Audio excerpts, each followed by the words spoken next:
자, 저는 이 한국 경제 시한폭탄이 세계 경제 시한폭탄과 더불어 터질 거라고 생각을 하고 그 시간이 이제 가시권에 들어왔다고 봅니다. 자, 저를 비아냥거리고 맨날 위기 온다 하고 입에 올리고 있다며 비아냥거리는 애들이 있는데요. 그런 애들이 제 방송을 처음부터 끝까지 성의 있게 들어본 친구들인가 저는 의문을 가집니다. 성의 있게 몇 년간을 꾸준히 들어본 사람들은 현재의 이 위기가 우연한 위기가 아니라 째깍 시한폭탄이 맞추어 놓은 예정 시간을 향해서 가고 있다라는 것이 명확하게 나오는 겁니다. 제가 이 이야기를 반복하는 거는요, 경제에 충격을 주려고 하는 것도 아니고 피할 수 없는 일이 다가오니까 각자가 거기에 대해서 대비해서 살아남아야 하는 일이 중요하다고 그 이야기를 하는 겁니다. 오늘에만 나타난 이 위험한 일들, 즉 곧 폭발이 임박했음을 알리는 내용들을 제가 좀 말씀드리겠습니다.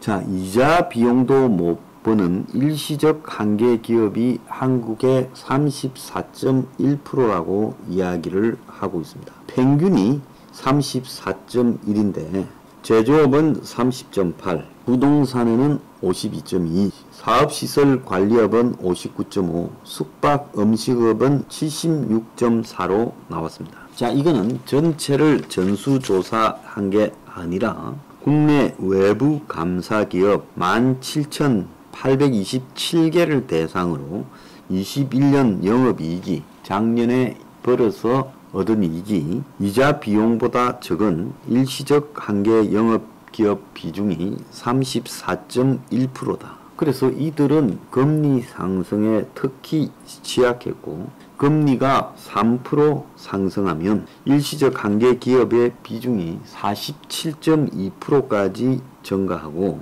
조사 대상 숙박 음식 업체 대다수가 84.3%가 일시적 한계 기업에 도달되어 있다라고 말을 하고 있습니다. 자, 대기업은 27.6%, 중소기업은 35.5%. 자, 작년에 한 해를 계산했기 때문에 일시적이라는 표현을 썼지만 전체적으로 좀비기업, 즉 벌어들인 영업이익이 이자 비용도 안 되는 기업이 이것보다는 많을 것이라는 것이 대체적인 평가고 박근혜 정부부터 좀비기업 정리가 지적되어 왔는데 이것이 전혀 나아지지 않고 있습니다. 자, 우리나라 가구도 17%가 적자라고 합니다. 우리나라 가구가 2052만 가구인데 그 중에 354만 가구 17.2%가 적자 가구고 연평균 4,600만원을 벌지만은 원리금 상환액이 소득의 99.3%, 4,500만원이 된다는 겁니다. 그러니까 벌어들인 돈 중에 0.7%만 빼고 남은 것은 다 원리금 상환에 빚 갚는 데 쓰고 있다. 그러니까 식비, 주거비, 교통비 등 필수 소비 지출 2,400만원을 하고 나면 1년에 마이너스 상태라는 거죠. 또다시 빚에 눈을 돌리게 된다는 겁니다. 이런 적자 가구는 금융부채가 저축액의 1.6배가 넘는다고 합니다. 그래서 적자 가구는 금리 인상에 매우 취약해서 1억을 빌렸다면 매달 내는 이자가 21만원이었는데 이것이 32만원으로 늘어났고 돈을 빌려서 부동산에 투자했다가 부동산이 정체된 상황에서 내가 가져가는 몫이 점점 줄어드는 상황이 벌어지고 있다는 거예요. 그러니까 은행 좋은 일만 시키는 거죠. 금리는 더 뛸 거라고 보입니다.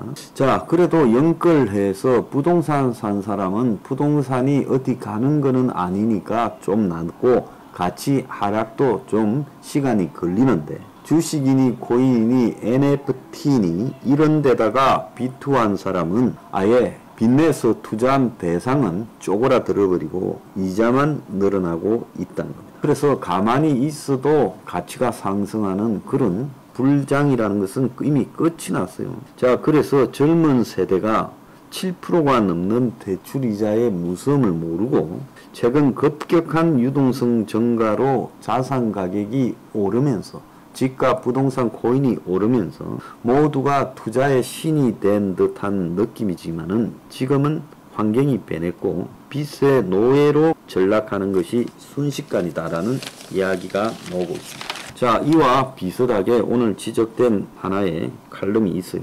무모함의 시대, 복근형 투자를 한국 사람들이 하고 있다는 겁니다. 자, 그 자리에서 워렌 버핏이 주주총회를 열고 거기에 많은 미국의 금융 전문가들이 모였는데 요즘 주식시장 투자 행태를 강하게 비판했다는 거예요. 월스트리트 이 금융사가 투기적 행동을 부추기고 있다. 이들은 자본주의라는 식탁에서 바닥으로 떨어지는 빵 부스러기를 챙겨 어떤 식으로든 돈을 번다. 최근에 투기적 투자 행위를 보면서 터무니없다는 생각이 들고 정상적 투자가 아닌 투기성이 강한 거래를 부추겨 대기업이 정시 포커판에 칩으로 전락했다라는 말을 하고 있습니다. 자, 정권업계에 따르면 20대 한국 남성의 연간 거래 회전율이 6,000%, 즉 잔고 100만원으로 6천만원 거래를 하고 있다라고 한다는 거예요. 자, 개인 투자자 20만 명을 투자를 분석해 보니까 단타를 투기적인 데다가 하고 있다는 겁니다. 그래서 신규 투자자의 60%가 벌써 손실을 본 걸로 나오고 있고, 자, 암호화폐 시장에서는 루나 보유자가 28만 명. 자, 지난해 말에는 9만 명이었는데, 그러니까 오히려 이 루나 테라 사태가 벌어지고 난 이후에 급증했다는 거예요. 사실상 주식시장은 예측하기가 거의 어렵고, 이런 시장에서 푼돈을 가진 사람이 아니면 빚을 낸 돈을 가지고 돈을 딴다라는 것은 거의 어려운 겁니다. 요즘처럼 시장이 급등락하고 인플레이션, 공급망 충격이 있는 상황에서 젊은 사람들이 복근형 투자를 나선다. 이건 굉장히 어려운 거죠. 자, 오늘 보면 사모펀드의 질주, 약정액 1년 새 20조 늘어 96조에서 116조로 기관 전용 펀드 규제를 풀자 이렇게 늘어났다. 제가 하나 말씀드립니다. 사모펀드 투자한 돈은 남 돈이라고 생각하세요. 오늘 또 다른 조사도 있습니다. 자재값, 인건비 비싸, 장사에도 남는 게 없다. 자영업자에 대해서 800명을 길거리 조사를 했어요. 다니면서 직접 대면 조사를 4개 광역시 60개 업종에 대해서 했다고 합니다. 61%가 대출로 연명하고 있다. 그래서 원자재 인건비 가격이 너무 올라 15년 내에 이런 일이 없었다. 직원 한 명 인건비만큼 식자재 가격이 올라버리니까 영업시간을 늘려봤자 손해가 더 커진다. 대부 회체에서 돈을 빌려 신용 동급이 어려울 정도로 떨어졌다. 월세가 5개월 밀려 답이 없다. 매출이 반토막 나고 생활비가 부족하고 세금도 미납되어 있다. 이들 자영업자는 2-3개월 후에 경기 전망에 대해 42.5%가 나빠진다. 좋아진다는 22.9밖에 없어요. 대출이자 부담이 커졌다가 74.9, 대출로 연명하는 자영업자가 늘었다가 61.3, 최근 3개월 이내 주변 사업장 폐장을 봤다가 전체 업종에서 69.9, 건설업에서 83.3입니다. 물가가 더 오를 거라고 보는 사람이 81%, 매출 늘리는 게 유일한 희망인데 물가 폭등으로 소비가 준다. 자, 이와 관련해서 나오는 이야기가 있죠. 코로나 이제 다 풀어줬더니만 영업 제한 한 일주일 반짝하다가 이제는 밤에 9시만 넘어도 손님이 없다. 지금 이렇게 이야기가 나오고 있습니다. 그러니까 의미가 없다는 거예요. 경제 불황이 근본이지 코로나로 이렇게 매출이 줄었다는 것도 사실은 맞는 말이 아니다는 거예요. 자, 그러면서 이 자영업자들은 온라인 플랫폼 수수료 낮춰주세요 하는 것이 제일 큰 희망이다 라는 겁니다.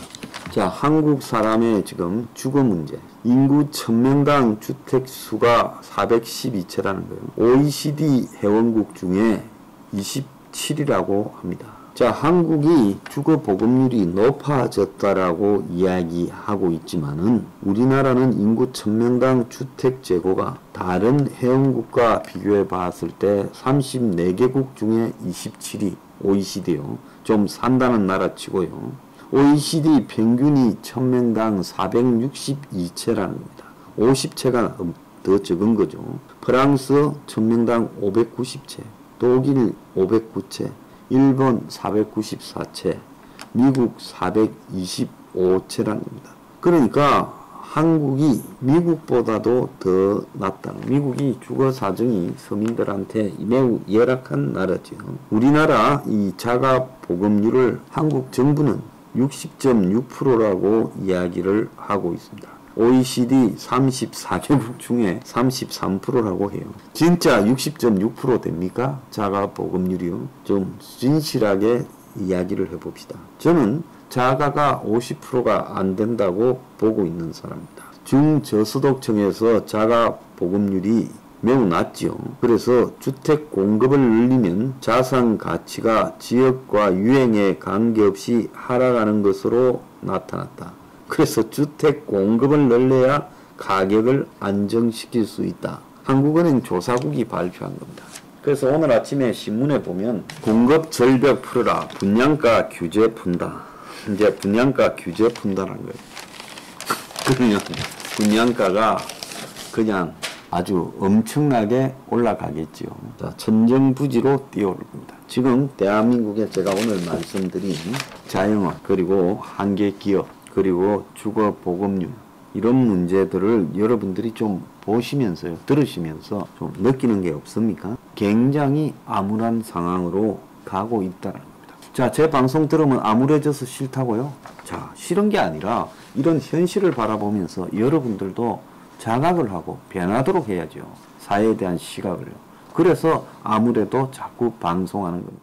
오늘 좀 피곤합니다. 어제 그 천안에 궁설렁탕 폐업 관련 위로 모임에 갔다가 9시쯤 들어왔어요. 자, 모처럼 이동도 하고 또 더운 날씨에 움직였더니만 좀 피로가 있습니다.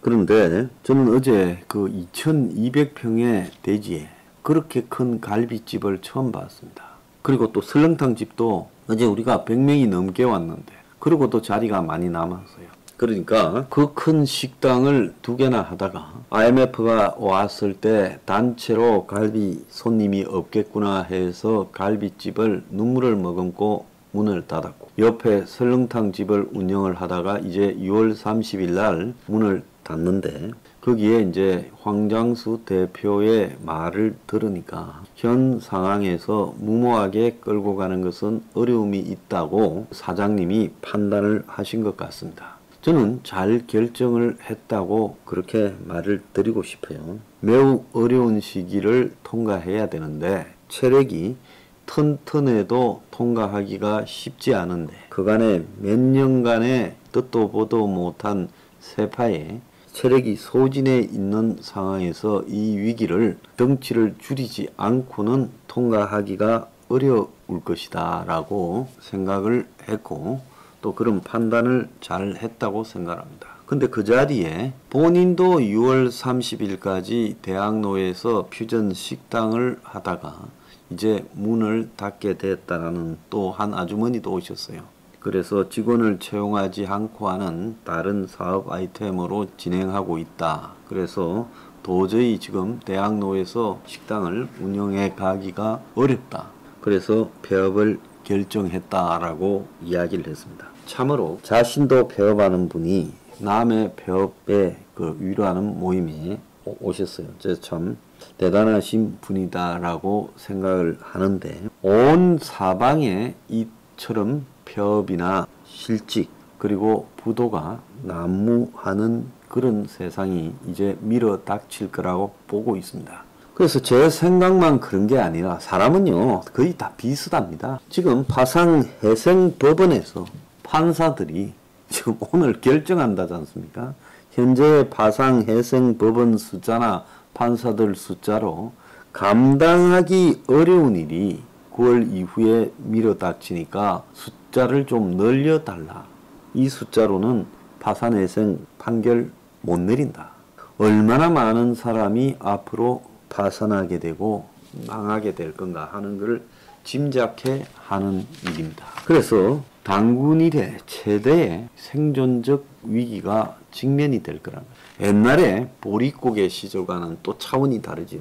그때는 생계를 해결을 못해서 먹고 살면 다행이라고 생각을 했는데 지금의 위기는 먹고 사는 문제가 아니라 희망을 상실했다는 게 더 큰 위기의 본질일 거다. 저는 보고 있습니다. 자, 지금 완도에서 그 새 가족, 사라졌던 새 가족에 대한 수색이 이제 다이버들까지 동원해서 진행이 되고 있는데 흔적이 보이지 않고 있습니다.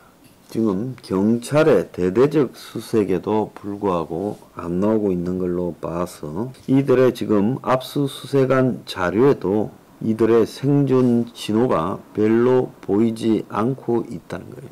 자, 이들도 이제 폐업을 작년 말에 하고 각종 고지서와 빚 청구에 쪼달리면서 극단적 선택을 한 것이 아닌가 하는 쪽으로 해석이 되고 있고 이미 곳곳에서 보도가 잘 안 되고 있어 그렇지 이런 분들이 넘쳐나고 있어요. 오늘 아침에만 해도 기사에 보면 서민금융연구원이 조사를 했는데 코로나 저신용자 10명 중 2명이 연 240% 고금리 사채에 내몰렸다. 기사가 있어요.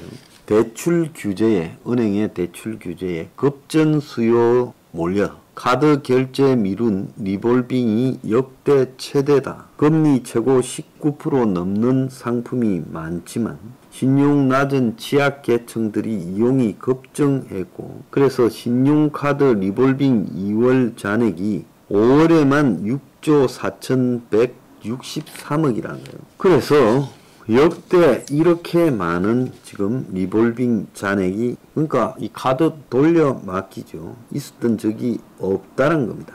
그래서 지금 카드에서도 폭탄이 쌓여가고 있고 경기도가 1인 가구 3명 중에 1명이 월 소득이 100만 원이 되지 않는다. 지금 이런 발표도 오늘 아침에 있었습니다. 자, 이런 상황에서 정권이 선심용으로 채무자를 천국으로 만들어서 채무자들이 그냥 비테크 기술을 발휘하는 세상이 되어가고 있다는 거예요. 그래서 돈을 빌리는 사람 입장에서는 은행을 신경 쓰지 않고 연끌해서 최대한 받아내고 그리고 나중에는 곡소리하면 감면을 받는다. 지금 자영업자 중에도 상당한 사람이 갚을 수 없는 것을 알면서도 이 코로나 기간 동안에 신용보증 등을 받아내어서 은행에서 돈을 빌려서 쓰고 결국은 지금 못 갚겠다. 10%만 갚겠다. 이런 이야기를 하고 있다. 아니면 아예 못 갚겠다고도 한답니다.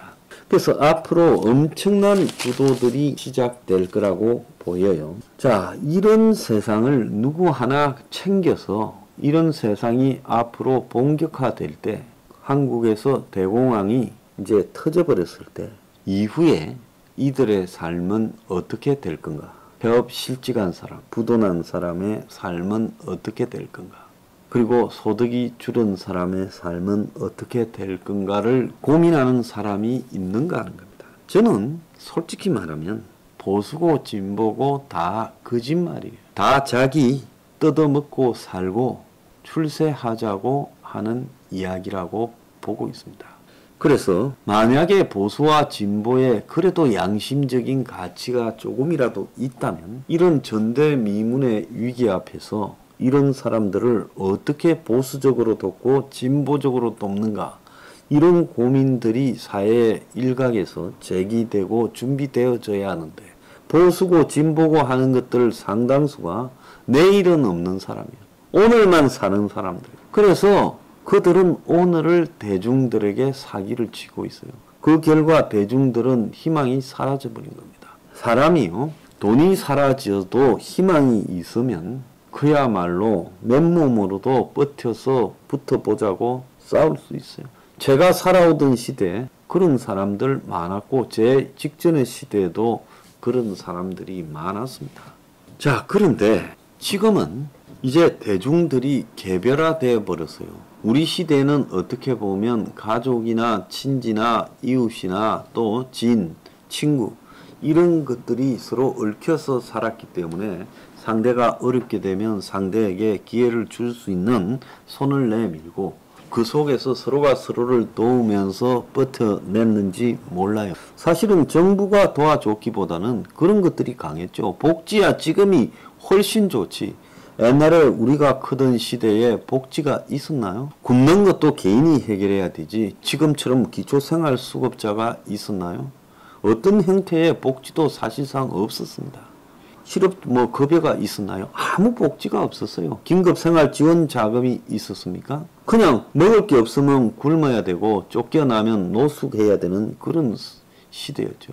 그런데도 그 시대를 버텨낸 사람들이 지금 이 시대에 이제 못 버틸 것 같아라고 절망하는 사람이 많아지고 있다는 거예요. 왜 그런지 아십니까? 전부 개별화돼 버렸다는 겁니다. 종교기관들이 그런 역할도 해줘야 되죠. 교회나 성당이나 절이 이제 앞으로 수많은 폐업할 실직하고 부도난 사람들에게 유안이 되어주고 그들에게 먹여주고 재워주는 역할을 그들이 평소에 대중들에게 퍼붓고 있는 그들의 말폭탄을 갖다가 그대로 실현한다고 보면 그렇게 해야 되는 겁니다.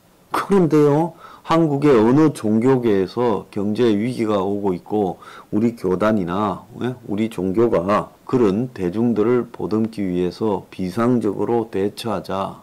그래서 이 어려운 시기에 대중들로 하여금 먹여주고 재워주고 힘을 주는 것이 우리 종교의 목적이다라 이런 사람들이 있습니까? 없지 않습니까? 어디에도 없어요.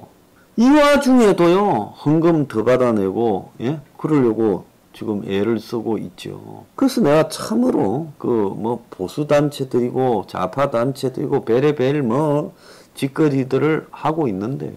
어제 제가 그 천안식당에 한 분이 오셨어요. 자기는 민노총의 지부장이다. 난 괜찮다 했어요. 민노총의 지부장이라는 것이 자신의 삶에서 하나의 흔적이 됐을지 모르지만 어쨌든 황장수가 이야기하는 가치에 동감해서 그 밥 먹으러도 오고 또 회원이나 당원도 하고 했을 거 아닙니까? 그렇기 때문에 저는 그 민노총이라는 부분에 대해서 제가 내리는 판단은 있지만 어쩔 수 없이 거기 몸담고 있으면서도 우리의 가치를 존중한다면 저는 그런 분도 좋다고 보는 사람입니다. 그래서 누구든 관계없이요, 이 어려운 시기에 대공황 이후에 대중의 삶을 걱정하는 일들을 좀 해야 된다. 혁명 20일은 그런 고민을 지금 깊게 하고 있어요. 그래서 내주에 당의 소위를 만들어서라도 어떻게 할 건지 다 안을 내봐라고 내 지도부에 이야기를 할 겁니다. 그래서 정말로요, 이 어려운 시기에 조직이라는 것은 도움이 돼야 된다. 저는 그런 생각을 하고, 그래서 제가 당원들이나 회원들이 조금만 더 협력을 한다면 이 협동조합 같은 조직을 만들어서 버티고 또 더 나아가서 더 어려운 사람들을 도울 수 있는 그런 고민들도 좀 해야 된다라는 생각을 하고 있습니다. 그런데 이것은요, 우리뿐만 아니라 이 세상의 모든 사회적, 종교적 그런 가치를 가지고 사는 사람들이 좀 해야 될 일이에요. 뭐 한다 하면서 시끌벅적한 의미 없는 일들에 돈 쓰고 그러지 말고요. 이제 전부 윤은 도와줄 만큼 도와줬으니까, 윤 안 도와줘도 이제는 대통령 됐으니까 지 혼자 살 거 아닙니까? 그럼 보수단체들도요, 이제 이런 어려운 세상에서 표류하는 영혼을 구하는 일에 좀 노력을 해야 되고, 좌파도 마찬가지입니다. 좌파가 그래도 우파보다도 훨씬 더 인간적이었고 힘든 어려운 사람들을 존중한다라는 모습을 강조했던 게 좌파 아니에요? 그런데 도대체 대한민국의 좌파는 뭐가 잔지도 모르겠어요. 부끄럽지 않습니까? 자, 난 말할 게 아니라 혁명 20일 미래연구소도 우리도 우리 할 일을 고민해야 되고요.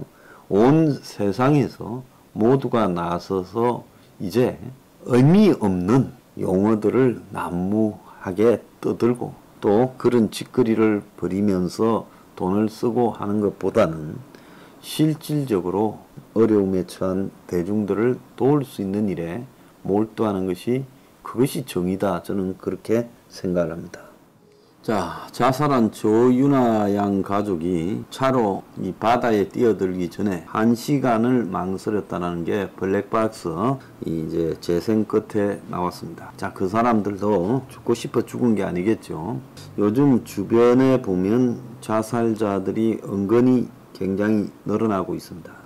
경제난에 가장 약한 최하층부터 곳곳에서 무너져 가고 있어요. 지금 무전취식과 구걸이 굉장히 지금 늘어나고 있습니다.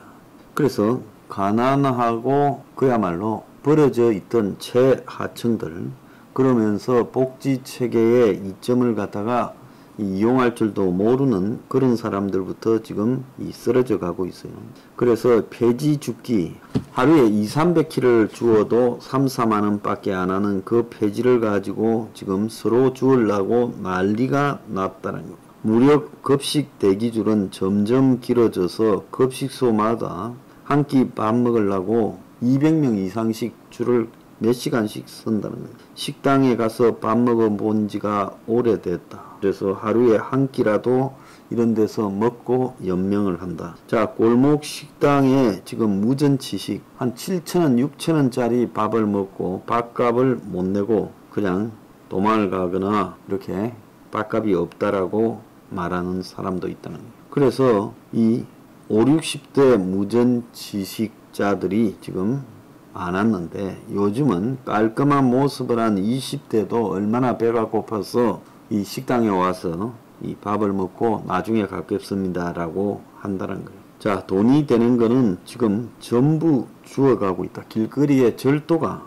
그 고물 절도가 유행이고 곳곳에서 지금 구걸이 벌어지고 있다. 그래서 요즘 이 높은 사람들은, 용산대 사는 사람들은 낮은 데 사는 사람이 안 보여서 하루 종일 다녀도 이런 모습을 보지 못하겠지만은 곳곳에서 이런 일이 지금 벌어지고 있다는 거예요. 자, 거기에다가 지금 전세로 살다가 지금 월세로 떨어져서 월세 내다 지친 사람들이 너무 많아지고 있다는 거예요. 그래서 이제 안 내던 월세를 수십만원, 이렇게 100만원씩 내다 보니까 월세 때문에 살지 못할 판이다. 그래서 최근 계약한 이 전월세 중에 10집 중에 6집이 월세라는 거예요. 그래서 월세 사회가 얼마나 이 서민의 중산층의 삶을 파괴하는가. 그야말로 저축, 자산 축적 자체를 원천적으로 불가능하게 하고 저소득층이 차상위를 거쳐 중산층으로 올라올 기회를 악용하는 제도이다. 서울의 생활비가 급등해서 홍콩보다 비싸다. 그래서 식료품 외식비가 급등하면서 서울시에 살면 드는 생활비가 시드니, 홍콩, 동경보다 비싸다. 일본 동경보다 비싼 지는 오래됐어요. 그래서 생활비 지수 순위에서 서울은 전 세계 510개 도시 중에 44위를 기록했다는 거예요. 상층은 다 북유럽 도시나 이런 데죠. 그래서 이 파리가 99인데 서울이 44위, 호주 시드니 47, 홍콩 49, 동경 86입니다.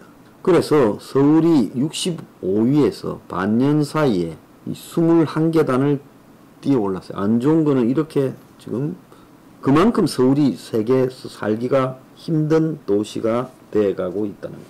요즘 4,300만원짜리 집의 보증금이 7천만원. 그래서 전세가 더 세서 이런 돈은 나중에 떼이기 십상이죠. 그래서 깡통 전세로 떼인 돈이 상반기에만 3,400억이 넘는다고 제가 여러 번 강조를 했죠.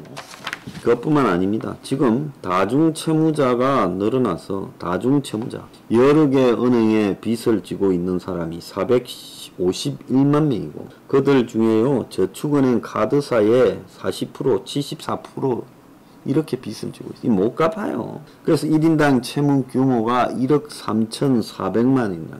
이게 총액이요 603조입니다. 그러니까 603조의 상당수가 못 갚을 빚이다라고 저는 보는 겁니다. 자, 한국의 66세 이상 노인의 빈곤율이 40.4%, OECD 1위를 기록했습니다. 참 놀라운 이야기죠. 한국의 이 통계청 조사입니다. 그래서 66세 이상의 상대적 빈곤 위험도가 지금 세계 OECD 가운데 1위를 차지했어요. 요즘 영끌 비투라고 부추기는 부동산 부추기는 언론에 겁먹고 집을 막판에 샀다가 월급 3분의 1이 원금도 아니고 주택담보대출의 이자에 들어가면서, 자, 부부가 합쳐서 8천 버는 사람이 은행에서 지난해 4% 금리로 5억을 대출해 집을 샀는데 연 2천만원, 한 달에 166만원의 대출 이자가 나가고 있다는 거예요. 그래서 부부가 감당해야 될 대출 이자가 실수령 금액의 3분의 1이라는 거예요. 앞으로 이제 금리가 올라서 몇십만원씩 더 내게 되면 이 집을 유지할 수 있을 건지 의문이다라고 말하고 있습니다. 요즘 언론들이 누가 2030을 영끌로 내몰았냐, 벼락 거진이 벼락 부자 같은 소리하며 부동산 폭등을 좋아라고 바람잡았던 언론들이죠. 자, 자본이 부족한 사람이 이런 투기에 뛰어들면 안 된다고 제가 얼마나 이야기했어요. 그런데 팬데믹에 동학개미 서학개미부터 뭐 코인이 뭐 블록체인 기술이다 해서 하면서 이들이 뛰어들 때 언론들이요 부추겼죠. 부추기지 않았습니까? 하지 마라 소리한 언론이 있습니까? 온 사방에 언론들이 다 케이블이고 곳곳에 투자하라고 바람잡는 그런 프로들을 방송에 대고 또 그런 걸 중심으로 각종 카페가 만들어지고 하면서 투자하고 그러지 않았어요? 자, 그래서 젊은 애들이 세상이 무서운 거다. 우리가 들어가서 딸 수 있는 판이 아니다. 내 능력으로 집을 사는 것이 부담된다. 그리고 주식 투자다, 코인도 내가 해서 딸 수 있는 게 아니다. 이런 현실적 인식을 가지고 집값이 이렇게 폭등하는 사회에 대한 불만을 가지고 그걸 해소하기 위해 현실적 대책을 만들어라고 고통스럽더라도 그렇게 이야기를 해야 될 겁니다. 그걸 갖다가요, 겁도 없이 5억, 6억 이렇게 빚을 내어서 집들을 샀다가 그걸 이제 누구 책임이냐 하면 그걸 사라고 부추겼던 언론들이 우리 책임이요 하겠어요? 그 당신들 책임이에요. 자, 앞으로 이제 빅스텝을 계속하게 되면 금리 인상 때문에 이 서민층, 그야말로 지금 완전히 추락할 서민층, 금리 인상을 못 견딜 서민층들이 숱하게 쌓여가고 있다는 거죠. 자, 기업은 무역 하락세, 자, 집값은 폭락, 그리고 주식과 코인은 이제 완전히 망조가 들어버린 상황에서 경제가 불안해지면 이제 국민들이 어떻게 되겠어요? 스리랑카 대통령이요, 몰디브로 비행기 타고 도망갔답니다. 자, 그런데 이 와중에도 저 스리랑카에는요, 생활고는 서민들 문제고 부자들은 5성급 호텔에서 호화 웨딩 파티를 하고 있대요. 자, 이렇게 저 망하는 나라의 특징입니다. 자, 이 나라요, 앞으로 1년 뒤에 어떤 지옥도가 연출될지 궁금합니다. 이것도 다요, 국민들이 대가를 치러야 된다고. 대가를 치르지 않고요 갈 수 있는 길이 있어도 이 나라 국민들은 전라도 경상도 나누고 보수니 진보니 하면서 그럼 이 세상을 제대로 바꾸고 개혁시킬 노력을 하지 않은 채 누가 싫어서 누구 찍니 이런 소리를 하고, 그리고 이 과감한 사회개혁에 대해서는 웃기는 소리 하지 마라, 그거 되겠나고 코웃음 치지 않았어요? 그 대가를 치르십시오. 치르면서 이제 느껴보세요. 자, 얼마 전에 인천대교에서 2009년 개통 이후에 뭐 가끔씩 사고가 있었고 지금까지 13년 동안 65건의 추락 사고가 생겨 54명이 숨졌어요. 요 근래인 2016년부터 2020년까지 5년간은 추락 사고가 매년 건에서 5건입니다. 작년에 11건으로 급증하다가 올해부터는 지난 11월 4일, 5일, 6일 사흘간 매일 한 명씩 자살자가 발생했고 이달 기준으로 지금까지 20명이 투신하고 16명이 사망을 했어요. 그래서 드럼통을 설치하고 지금 이 자살을 방지하기 위해 이 드럼통 1,500개를 갖다가 갓길에 투신 방지하기 위해 설치했고 거기에는 심야 시간대 시야 확보를 위해 LED 안전 표시까지 한다는 거예요. 자, 한국의 최장 다리 위에서 자살자가 최근 급증하고 있다. 자, 오늘 아침 신문에 보면 10만 원 빌렸는데 5일 새에 빚이 20만 원. 급전이 필요한 서민을 노리는 초고금리 덫이 지금 곳곳에 있다. 불법 사금융 피해 신고가 급증하고 있고 금감원 수사 의뢰가 6.8배가 늘었다. 처벌이 두려워서 잘 신고하지 않는 일도 많은데 대부업 최고 금리가 20% 지금 근접하고 치약청이 불법 사채에 내몰리고 있다. 자, 그런 지금 이야기가 계속 지금 나오고 있습니다. 그래서 최고 금리, 법정 최고 금리가 20%로 이제 인하됐는데요. 자, 그런데 이제 이게 이러다 보니까 지금 은행에서는 대출이 안 되고, 자, 취약계층은요. 대부업체도 지금 자체적인 조달 금리가 10%가 넘어가. 그러니까 10%의 돈을 빌려가지고 그걸 또 급한 사람들한테 빌려준다라는 겁니다.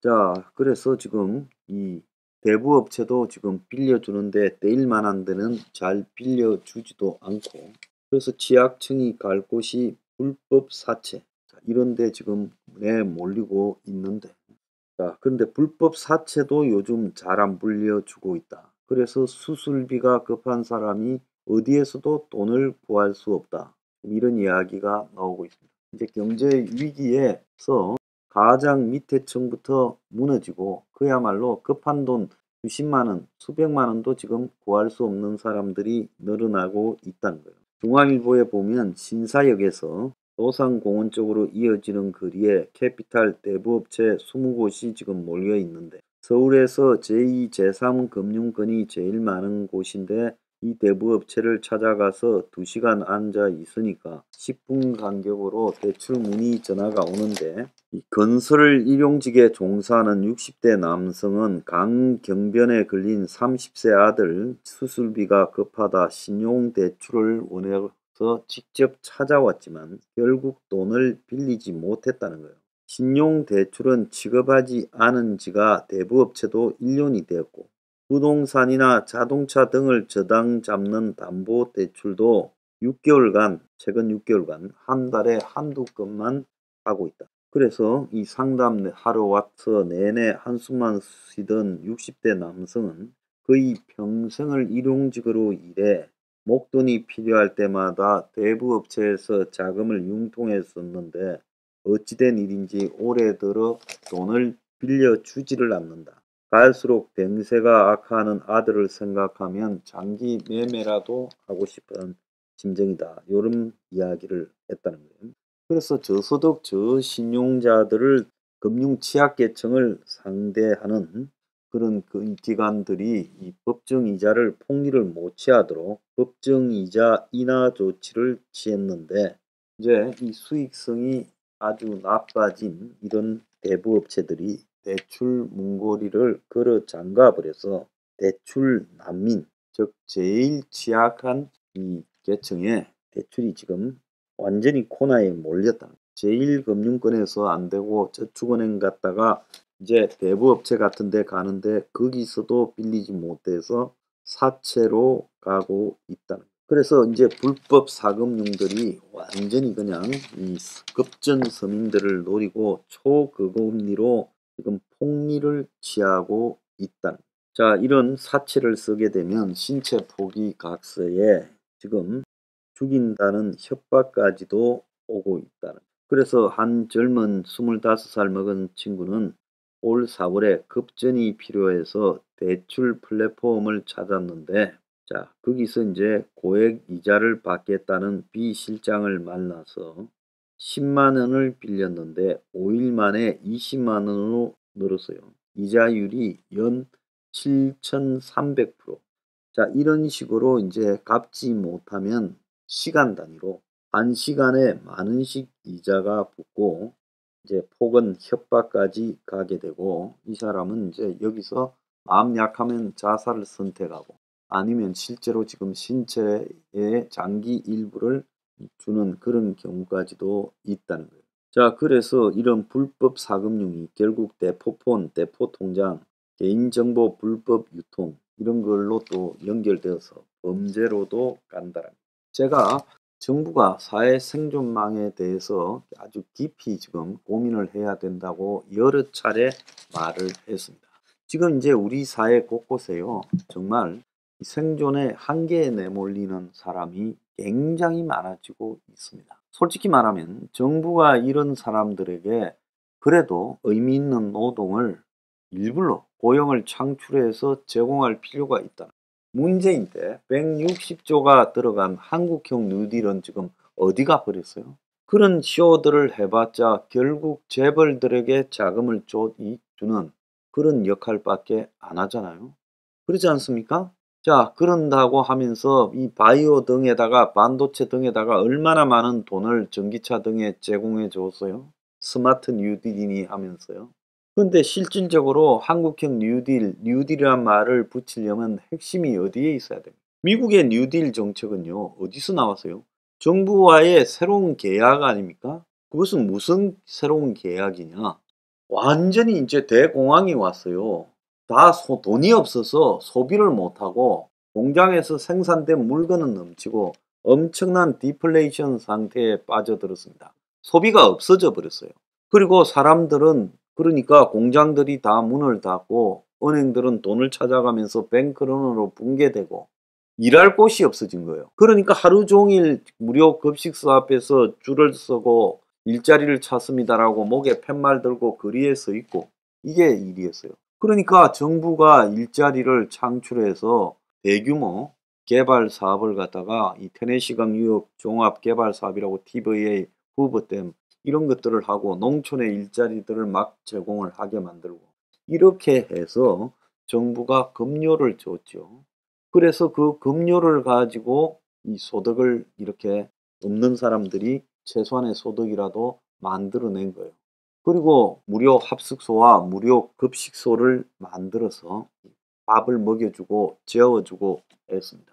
자, 이런 일들이 있었기 때문에 그 어려운 시기 대공황이 무려 한 15년가량 진행되었는데 그걸 넘길 수가 있었던 거예요. 만약에 이런 것도 안 하고 손을 놨다면 숱한 사람이 거리에서 굶어 죽고 얼어 죽고 그야말로 돈이 없어서 온갖 고난을 겪었을 거라.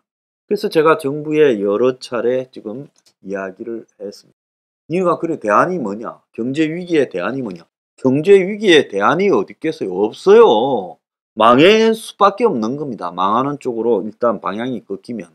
그러면 망하되 정부라는 것이 존재한다면 정부가 해야 될 최소한의 역할은 사회적 약자, 즉 경제적으로 붕괴되어 빈곤층으로 떨어진 사람, 빈곤했다가 더 빈곤해져 버린 사람들을 갖다가 국가가 책임지는 데 집중해야 되지 않겠습니까? 지금 가만히 보면 온 사방에 돈이 넘쳐요. 세월호 뭐 관련해서 1600억이 어떻고요. 이번 이태원도 지금 돈이 넘쳤죠. 온 사방에 돈이 넘치고 지금 연말이라 곳곳에 공사하고 야단입니다. 그런데 이럴 때일수록 불효불급한 지출은 전부 써도하고 그 돈은 그야말로 빈곤층으로 전락한 사람들에게 일자리를 창출하고 먹여주고 재워주는 쪽으로 정부가 가야 되는 거 아니냐. 그러려면 당연히 국가의 정책은 외국인 노동자들을 배제하고 그리고 외국인 노동자의 일자리를 기술 교육이라도 급속히 시켜서 국내에서 필요한 용접 일자리 그러면 강제적으로라도 용접 일자리를 배당을 해서 시켜야 되죠. 자, 이런 정부의 노력을 국민들한테 설득력 있게 말하고 그 속에서 앞으로 다가올 경제 위기를 같이 버텨가자고 해야 될 건데 어디에도 그런 것들이 없어요. 자, 지금 제 방송 듣는 사람 중에 나는 화이트 칼라고 중산층 상층쯤 속한다고 자신하는 사람 어느 날 회사가 어려워지면 당신을 자를 겁니다. 당신이 투자해놓은 부동산이나 주식이나 코인이나 다 똥값이 될 거예요. 그래서 회사에 잘리고 내 자산 가치는 떨어지고 내가 자영업을 하다가 만약에 망했다고 하거나 이렇게 될 경우에 전부 위기가 눈앞에 순식간에 닥쳐오는 거예요. 그래서 이런 위기를 가지고 국가적으로 대응하는 부분에요. 가난은 뭐 나라님도 못 구하니 이런 헛소리 하면서 말할 게 아니라 이거는 누구에게도 닥칠 수 있는 문제이기 때문에 국가의 예산, 세금의 상당한 부분이 당분간은 이쪽에 일자리 창출과 먹여주고 재어주는 쪽으로 배당이 되어져야 된다는 겁니다. 그래야 국가라고 할 수 있지 않겠습니까? 근데 지금 이런 걸 누가 관심을 가지고 있습니까?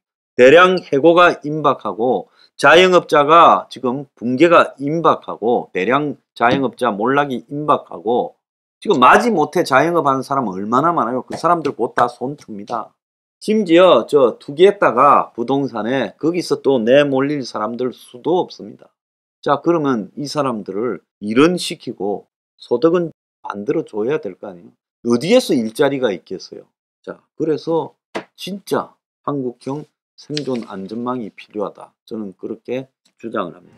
자, 이런 와중에 한국 경제는 차근차근 지금 붕괴되어 가고 있습니다.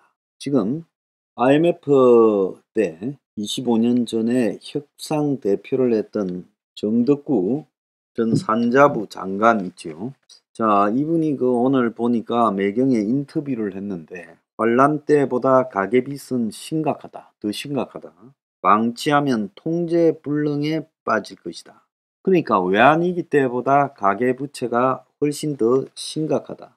그래서 위기 대응에 지금 실패를 했고 금융개혁법 불발에 정치 혼란이 계속되고 있고 리더십 부재로 상황 인식이 안 되고 있다. 우리 경제 현 주소는 금리 인상에다가 물가 상승까지 겹치고 있는데 여기에 매우 취약하고 가계부채 무역적자 관리가 시급한데 잘 안 되고 있다. 일본식 장기 불황을 피하려면 여러 가지 노력을 해야 되는데 그렇게 지금 구조 체질 개선이 이루어지지 못하고 있다라고 말을 하고 있습니다. 외환 보유액은 엄청 많아졌지만 외환위기에 대한 우려도 또한 있고요. 그 다음에 소비자 물가 상승률이 그때는 4.3%인데 올 10월 달에는 5.7%, 국가 채무 비율이 그때는 11.1인데 지금은 49.7%, 무역수지 GDP 대비 무역수지 비율이요. 그때는 마이너스 1.7인데 지금은 마이너스 4.7이라는 거예요. 그래서 외견상으로 보면 외환 보유액이 굉장히 늘어났지만은 내부적으로 보면 굉장히 그 위기가 눈더미처럼 커져 있다라는 겁니다. 위기의 요인이 될 수 있는 것들이요. 자, 그런데 지금 어제 보면 제가 이런 경제 위기로 가는 상황에서 밑에 제일 하층부터 삶이 파괴될 거라고 말을 하지 않았습니까? 그래서 고물가 영향을 가장 많이 받은 하위 20% 소득 1분위에 해당되는 사람들이 실질 소득이 6.5%가 줄었다고 실제 확인이 됐어요. 자, 제일 밑바닥에 못 사는 20%는 실제 소득이 줄고 있다. 그래서 고물가, 고금리, 고환율 등 삼고위기 상황에서 어떤 계층보다 더 타격을 심각하게 입었다. 10가구 중에 이들 10가구 중에 6가구가 수입보다 지출이 많은 적자 인생을 살고 있다. 이게 통계청이 오늘 발표한 자료입니다. 하위 20%의 3분기 7, 8, 9 석 달 실질 소득은 103만 9,600원으로 1년 전보다 6.5%가 감소했고 실질 금액은 기준을 2020년으로 고정시킨 다음에 물가 변동 개념을 이렇게 제거한 거라는 거예요. 똑같이 놓고 보는 거죠. 그러니까 이 물가 변동한 거를 빼고 똑같이 놓고 봤을 때 실제 소득이 6.5%나 감소했다는 거죠. 자, 명목 기준으로 보면 113만 1,000원인데 물가까지 고려했을 때 소득 감소율이 6.5%가 되었고요. 지난해 3분기에 국민 38%를 대상으로 1인당 25만원씩 지원한 그 지원금 효과로 하위 20%의 소득은 올해가 더 줄어들었다는 거예요. 그래서 4인 가구 기준으로 100만 원에 달하는 지원금이 올해 지원되지 않다 보니 전체 소득에서 소득만으로 차지하는 비중이 많이 줄었다는 거예요. 소득 하위 20% 계층의 소득 감소율이 전체 가구의 감소율보다 2배 이상 높았다는 거예요. 자, 상위 20%는 작년하고 비교하면 실질 소득이 957만 4천 원으로 1년 전보다 2% 줄었는데 하위 20%는 6.5%가 줄었다. 또 상위 20%의 실질 소득은 957만 4천 원 물가를 배제하고요. 하위 20% 103만 9,600원보다 9.2배에 달한다. 그러니까 제일 상위 20%와 하위 20%의 소득 차이가 9.2배까지 나고 있다는 것. 자, 하위 20%의 이제 소득이 줄다 보니까 이들의 지출도 1.3% 줄어들었다. 그래서 하위 20%의 월 평균 적자는 34만 3천 원이라고 나오고 있습니다. 전체 가구 중에 적자를 내는 가구 비율이 25.3%예요. 그러니까 4집 중에 한 집이 수입보다 지출이 많다라는 겁니다. 자, 그래서 제가 빈곤층이 국민의 25%다. 그러면 국민이 5천만이다라고 보면 5천만의 25%면 1250만 명이 빈곤층이다. 이렇게 보는 것도 지금 무리가 아니에요. 자, 그런데 내년에 가계의 이자 부담만 1년 동안 132만 원이 늘 거라고 그렇게 지금 추정이 나오고 있습니다. 그래서 지금 같은 이런 금리 인상으로 이자 부담이 내년 말까지 34조가 느는 기업이 16조, 가계가 17조 정도 늘어난다. 이렇게 지금 예상이 되고 있어요. 그래서 가계 대출 이자 부담도 올해 9월 기준 52조 4천억에서 내년에는 64조 9천억, 내년 말에는 69조 8천억으로 17조 4천억이 늘어나는 걸로 지금 예상이 되고 있어요. 그래서 개별 가구 단위로 환산할 때 이자 부담이 약 132만 원 증가하는데 특히 취약차주, 즉 다중채무자고 또 저소득 상태 혹은 저신용 차주인 경우 이자 부담액이 330만 원까지 늘어나면서 취약계층의 생활고가 매우 커질 거라고 예상된다. 지금 이렇게 이야기가 나오고 있습니다. 그래서 이건 한국경제연구원의 보고서에 따르면 가계부채가 부동산 시장과 밀접하게 연관됐는데 현재 서울 아파트 시가 총액이 집값 하락에 작년 말 수준으로 떨어졌어요. 그래서 6월 달이 정점으로 4개월 새 13조가 줄었고 최고가 대비 6억에서 개별 아파트는 8억까지 하락하고 있고 공시가와 실거래가 역전되는 이런 현상까지 나타나고 있습니다. 자, 무주택자가요 43.8%라고 이야기를 하고 있습니다. 그래서 전년보다 2.1%가 늘었다고 이야기가 나오고 있고요. 국민들의 75%가 자, 내 집이 있어야 된다고 이야기를 하고 있다는 것. 그래서 지금 부동산이 앞으로 급격하게 내려갈 거라고 보여지고 있는데 자, 이런 한국의 경제 특성상에 대다수의 재산이 부동산에 지금 올인돼 있죠. 75%가량이 전체 재산 중에. 그래서 향후에 부동산 시장 자체가 하락되면 금융 시스템 전반에 위기가 올 수 있다라고 지금 예측이 되고 있어요. 그런데 서울 아파트 매수 심리가 지금 꽁꽁 얼어서 10년 3개월 만에 최저 수준이다. 그래서 부동산 규제 완화를 쏟아내도 매매 수급 지수 하락을 막지 못하고 있다는 거예요. 정부가 지금 부동산에 대해서 위기를 느껴가지고 지금 굉장히 지금 급해졌습니다. 자, 부동산이 지금 내려가다 보니까 아무도 집을 안 사요. 그러니까 집을 안 사니까 이사도 잘 안 해요. 이제 심지어 역전세난 전세 집 주인이 급해졌어요. 이사를 다 안 가고 있죠. 전세 입주자 구하는 게 어려우니까.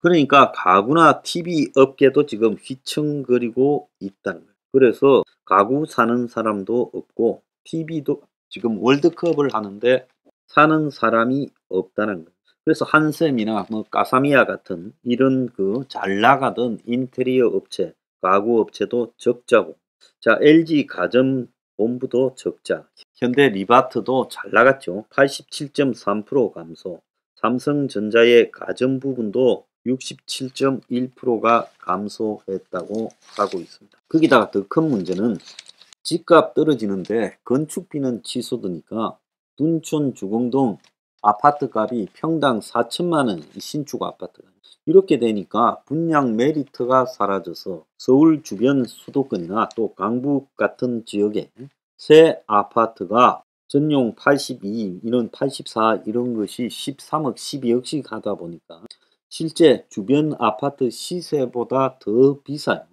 그래서 이런 아파트를 새 아파트라는 장점만 가지고 사야 되냐. 그래서 일부는 당첨 후에 계약을 포기할 거라는 이야기까지도 나오고 있습니다.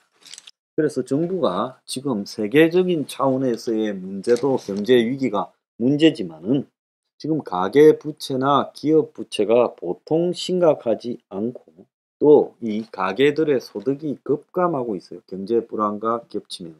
그래서 적자 가구가 25%다. 자, 이런 상태라면 소득 감소와 적자 가구가 늘어나고 있다. 자, 여기에 이제 부동산까지 문제가 되면 그야말로 지금 한국 경제가 시한폭탄이 된다. 여기에 무역 적자도 지금 심각하다. 자, 그래서 이런 문제들이 언제 터질 건가? 내년 넘길 수 있겠어요? 내년 봄에 터지지 않겠어요? 자, 그래서 밑에부터 지금 무너지고 있다라는 것을 정부가 관심을 가지고 그 사람들에 대해서도 신경 좀 쓰라는 겁니다. 반도체만 이야기하지 말고.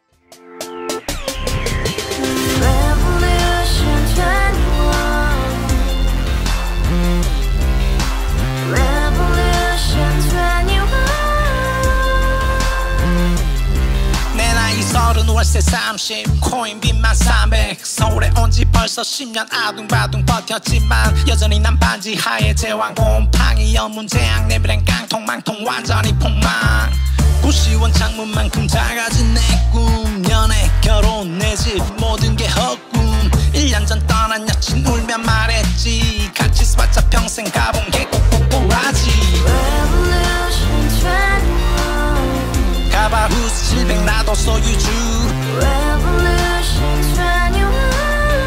가바후스 700 나의 소주 택시기사 우라부지 마트 캐셔 울어무니 우리 집안 다 털어봤자 후줄 그래 개선민 내 미래 거기서 팍 끝난 거지 팍 더 이상 노력 따윈 괴물이 스펙 찾아서 말리 비오는 날 알바 잘려 맨날 학원 날 개쳐 발려 밤비 내리는 양화대교 홀로 걷고 있을 때 현수막에 아로 새겨진 평당 700짜리 아파트 다같이 소리 질러 혁명 21 가바후스 700 나도 소유주 가바후스 700 나의 소주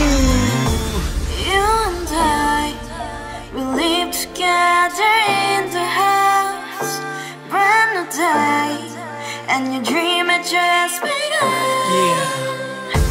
Revolution 21, only open happiness. 너의 곁에 내가 영원히 함께.